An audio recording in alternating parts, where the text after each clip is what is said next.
Iya. Buat anak.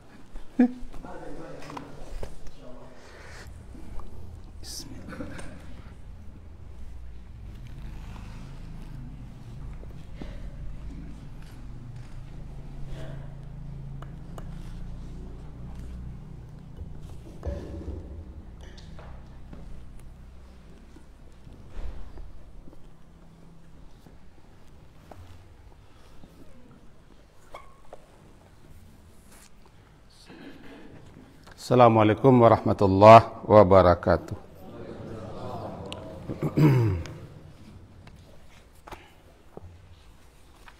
Bismillahirrahmanirrahim. Alhamdulillahirabbil alamin. Wa bihi nasta'in ala umurid dunya waddin. Asyhadu an la ilaha illallah wa asyhadu anna Muhammadan abduhu wa rasuluh. Allahumma salli ala Muhammad wa ala ali Muhammad. A'udzu billahi minasy syaithanir rajim. Bismillahirrahmanirrahim. Fastajaba lahum rabbuhum anni la udhi'u amala 'amilin minkum min dzakarin aw unta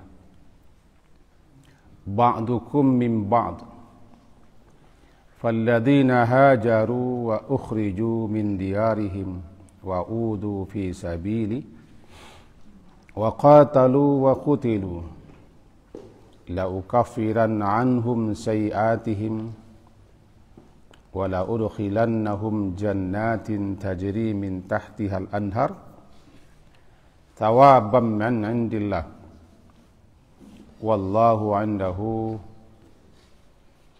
husnus thawab. Kajian kita hari Rabu yang lalu memahami ayat yang sebelumnya karena belum selesai. Mudah-mudahan pagi kini selesai. Itu ayat yang berbunyi wa tawaffana ma'al abrar. Abrar kesimpulannya adalah orang-orang yang banyak berbakti, banyak berbuat taat, banyak beramal saleh, hari-hari hidupnya penuh dengan kebajikan. Panjang lebar apa yang dimaksud dengan abrar lah kita jalehkan. Nah, kenapa kita diajari doa, wafatkan kami, matikan kami bersama orang-orang yang abrar. Yang pertama bukan berarti sama-sama mati atau wafat bersama. Tidak. Matikan kami, wafatkan kami, nanti kelompokkan kami. Masukkan kami kepada golongan orang-orang yang abrar di alam barzah dan di alam akhirat. Pertemukan kami, persuakan kami, karena orang-orang abrar dijanjikan oleh Allah. Innal abrara lafi naim. Orang-orang abrar itu nanti berada di surga yang penuh dengan kenikmatan. Dan mereka dijanjikan berbagai macam kenikmatan akhirat, kesenangannya, kelezatannya. Maka sudah patutlah bahasanya untuk meminta, memohon, wafatkanlah kami, matikanlah kami, lalu kelompokkan kami, masukkan kami kepada golongan abrar. Itu juang gaji. Yang kedua, setelah kita mati, kita kan tidak tahu kita kok nanti akan ditempatkan di mana, bersama siapa. Apakah di kelompok orang-orang yang baik atau di kelompok orang-orang yang berbuat buruk. Di alam barzah, tepatnya di alam sebelum akhirat, tempat di mana para roh-roh berada semenjak Nabi Adam, kan mempunyai derajat-derajat, peringkat-peringkat di situ. Peringkat tertinggi ditempati oleh para rasul, para nabi. Dan begitu seterusnya ke bawah. Nah, nanti setelah kita mati kan akan dibawa ke situ. Ringkasnya, setelah ruh kita diambil oleh malaikat atau dicabut, kemudian malaikat-malaikatnya lain membawanya ke langit. Ada yang Allah terima dengan baik, ada yang tidak. Lalu ruh kau diperintahkan untuk dibawa kembali ke bumi. Ketika itu barangkali orang-orang masih mengurusi jenazahnya, masih mengurusi mayat, sampai nanti berujung kepada jasad dimasukkan ke lahat. Setelah jasad dimasukkan ke lahat, lalu lahat mulai ditimbun, maka ruh tadi sudah masuk balik ke jasad untuk melalui proses namanya fitnah kubur. Fitnah kubur adalah pertanyaan malaikat dalam kubur. Jadi fitnatul kubur adalah su'alul qabri, di mana Nabi mengajari kita doa dan beliau membaca doa itu. Allahumma inni a'udzubika min fitnatin nar wa adzabin nar wa fitnatal qabri wa adzabil qabri. Bahkan dalam doa untuk orang mati pun diajari, waqihi fitnatal qabri, pelihara dia daripada fitnah kubur. Fitnah kubur, pertanyaan malaikat kepada orang yang baru mati. Pertanyaan itu disebut fitnah, kan itu ujian. Kalau berhasil menjawab, alamat baik. Kalau gagal, alamat buruk. Nah, setelah itu baru roh ditempatkan di tempat sesuai dengan amalannya. Nah, kita memohon kepada Allah agar kita ditempatkan, dipertemukan, disekelompokkan dengan orang yang abrar. Akrim nuzulahu wa wasi' madakhalahu. Hidangannya, suguhannya, sesuatu yang telah engkau persiapkannya Allah, yang mulia, yang baik-baik. Luaskan tempatnya. Pertemukan, persuakan mereka dengan kelompok as-salihin. Dalam surah An-Nisa ketemu nanti ayat 69. Itu ma'alladzina an'ama Allahu 'alaihim minan nabiyyin was-siddiqin wasyuhada was-salihin. Al-hikna bis-salihin. Persuakan pertemuan kami dengan orang-orang yang saleh. Karena di dalam barzah sini nanti bertolak belakang sangat dengan dunia. Di dunia peringkat-peringkat itu ditempati oleh orang-orang dehef, orang pangkat, orang kayu, orang jabatan, orang terkenal, orang terpandang, orang pengaruh, tokoh-tokoh. Nah, itu namanya sering disebut. Di dunia. Jadi di dunia aku yang menurut peringkat tertinggi itu orang yang cinta dunia. Tapi di alam barzah tidak. Alam barzah bukan dalam dunia. Siapa yang ruhnya yang sering berhubungan dengan alam tertinggi, makanya tertinggi nanti dalam barzah. Itulah makanya para rasul, para nabi ditempatkan yang tertinggi. Di Illiyin. Tawaffana ma'al abrar. Mari kita lanjutkan seketik lah. Tangan tuang kau tak boleh kaji.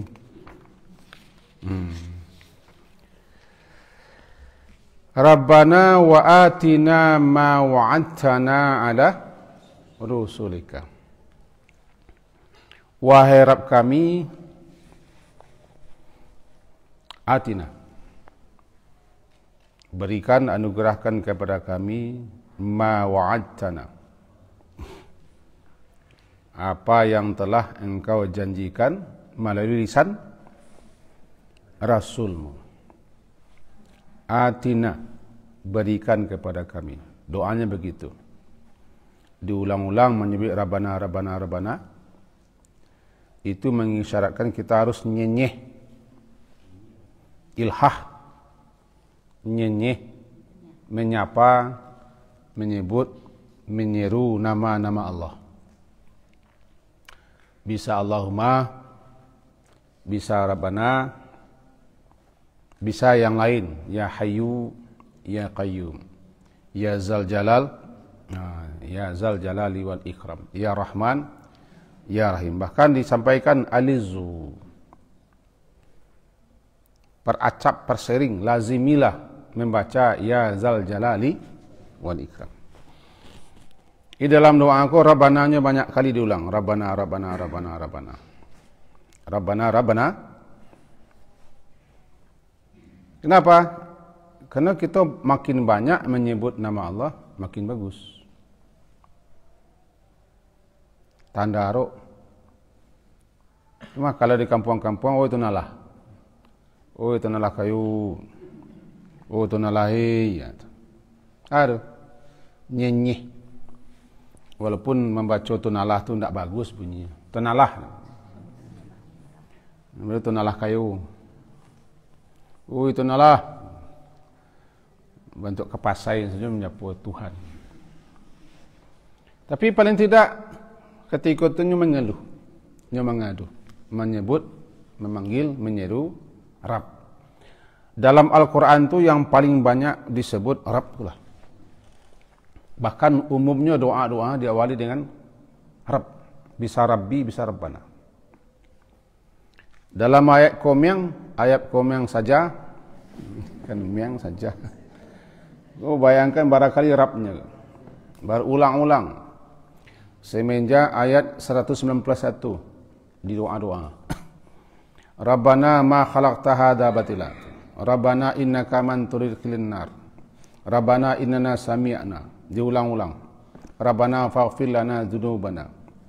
Kemudian Rabbana atina ma wa'adtana. Diulang-ulang Rabbana. Namanya ilhah. Ilhah. Nyenyeh, nyinyia. Nah, dalam riwayat katakan innallaha yuhibbul mulihhin. Allah senang, Allah suka kepada orang yang nyenyeh. Nyenyeh tu kalau nyenyeh kena buruk di kami. Kalau nyenyeh kepada orang rencak. Nyenyeh mada. Tangka. Terus yo. Ulet. Pantang menyerah. Allah cinta kepada orang yang mengulang-ulang menyebut, memanggil, menyapa, menyeru. Ya Allah, ya Allah, ya Allah. Bahkan kadukanlah kepada Allah, sebutlah nama Allah itu selalu. Walau hanya tali sendal putus. Nabi kan selalu mengulang-ulang doa, menyapa nama Allah. Diulang-ulang. Jadi kita memang disuruh mengulang-ulang. Mengulang-ulang Rabbana, pengaduan kita, permintaan kita, permohonan kita dengan menyebut nama Allah Rabbana. Rabbana wa atina. Wahai Allah, atina, berikanlah, anugerahkanlah kepada kami apa yang telah engkau janjikan kepada Rasul-Rasulmu. Artinya melalui Rasul-Rasul yang telah engkau utus, berikan kepada kami. Apa yang telah Allah janjikan? Janji Allah banyak. Pertolongan, kemenangan, dan janji Allah untuk memberikan balasan, pahala, ganjaran.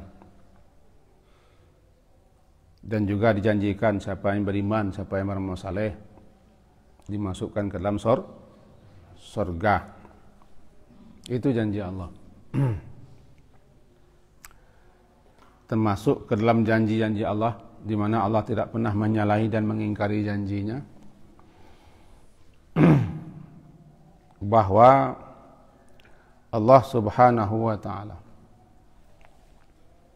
akan mengabulkan, itu janji kan?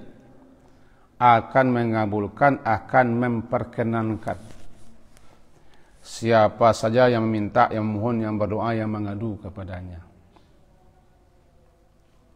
Wa qala rabbukum ud'uni astajib lakum. Itu mangko beko dibabunyi ayatnya fastajaba lahum.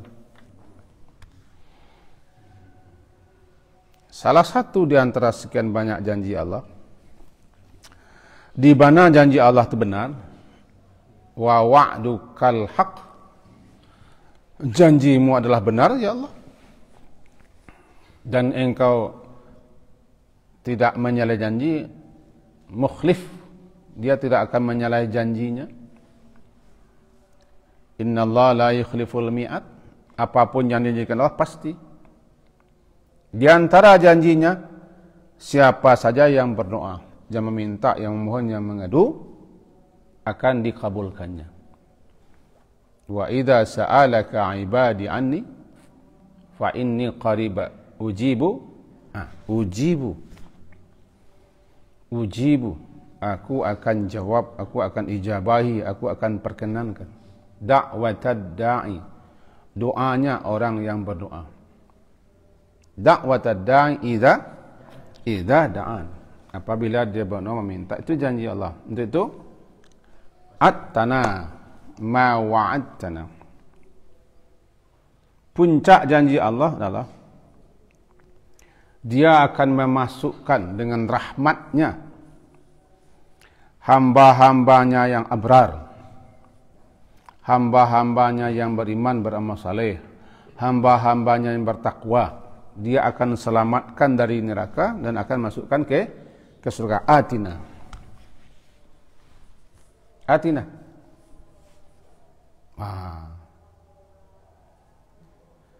Jadi bunyi doanya, Rabbana wa atina ma wa'adtana ala rusulika wa la tukhzina.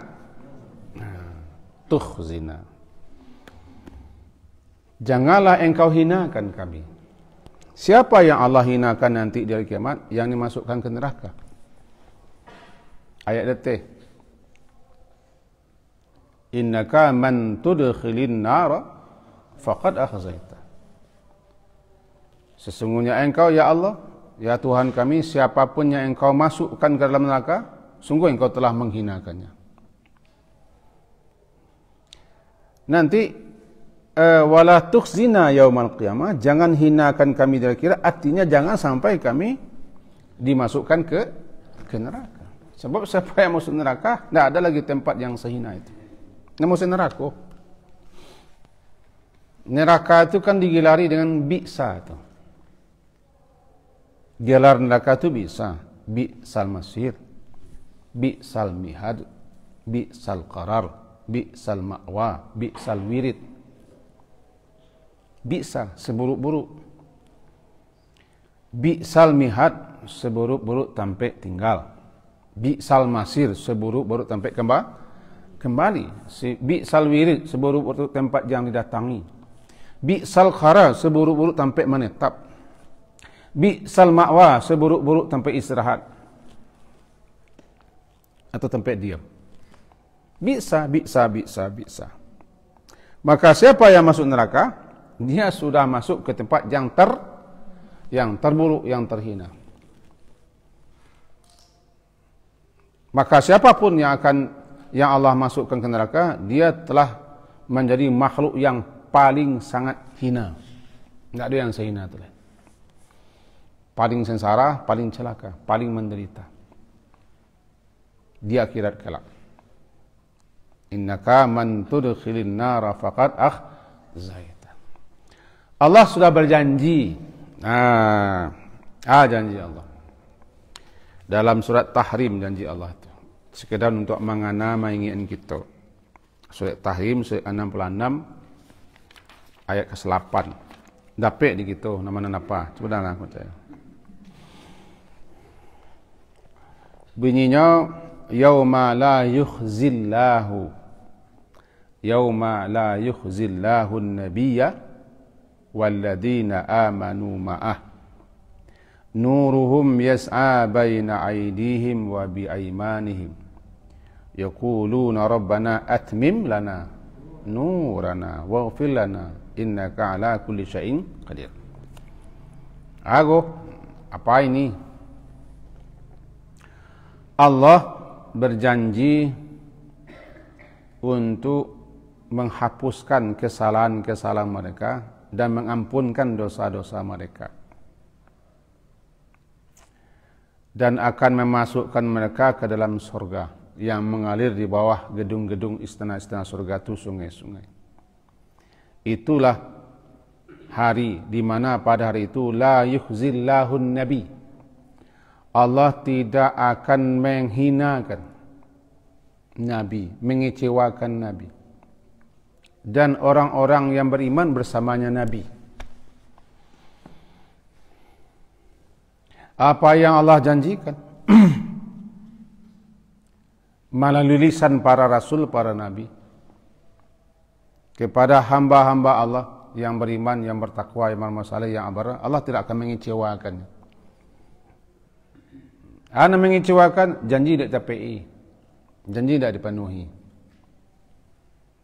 Siapapun yang tidak menepati janji, yang tidak memenuhi janji, berarti dia telah mengecewakan orang yang percaya kepadanya. Itu di dunia itu. Allah tidak mengecewakan, tidak menghinakan nabinya. Yauma la yukhzillahun nabi. Saat nanti di mana di hari akhirat Allah tidak akan menghinakan nabi atau mengecewakan nabi. Dan orang-orang yang beriman bersamanya nabi. Siapapun yang beriman daripada umat nabi, mengikut nabi, Allah tidak akan menghinakannya. Itulah hari di mana Allah menepati semua janji kepada hamba-hambanya yang beriman dan beramal saleh. Wa'adallahu alladhina amanu wa amilus shalihat. Allah menjanjikan kepada orang beriman dan beramal saleh ini. Tepati. Itu balik kita ke Haji Pangkal. Orang yang dimasukkan ke dalam neraka pasti dia telah dihinakan. Dan dia adalah makhluk terjelek. Makhluk terjelek, tempat yang paling pantas untuknya adalah neraka. Di muka bumi kok, dalam kehidupan dunia kok, makhluk yang terjelek, makhluk yang paling jahat, namanya syarrad dawab, adalah orang-orang kafir, orang-orang yang tidak beriman. Namanya syarrad dawab. Inna syarrad dawabi 'indallahi alladzina kafaru fahum la yu'minun. Surah Al-Anfal surah ke-8 ayat 55. Sesungguhnya syarrad dawab, seburuk-buruk ad-dawab, makhluk yang bergerak, yang merangkak di muka bumi ko di sisi Allah, alladzina kafaru, orang-orang yang kafir, fahum la yu'minun, mereka tidak beriman. Kalau la syarra, tak ada yang buruk pada itulah. Itulah nampal yang buruk. Inna syarrad dawabi, sesungguhnya seburuk-buruk yang bergerak, yang melatah di muka bumi, yang kafir. Kalau dalam surah Al-Bayyinah disebutkan syarrul bariyah. Bariyah makhluk ciptaan. Kalau syarrul bariyah, seburuk-buruk makhluk yang diciptakan oleh Allah adalah orang kafir. Meskipun mereka orang-orang kafir kok di dunia.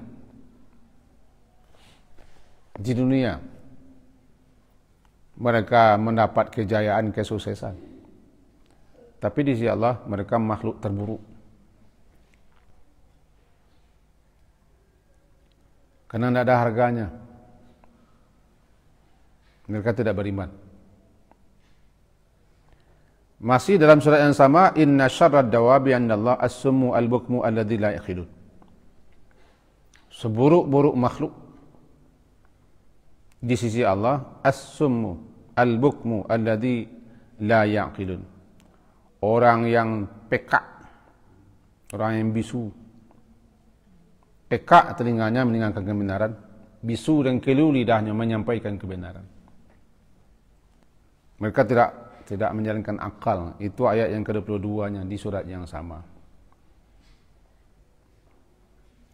Di dunia saja mereka sudah makhluk terjelek.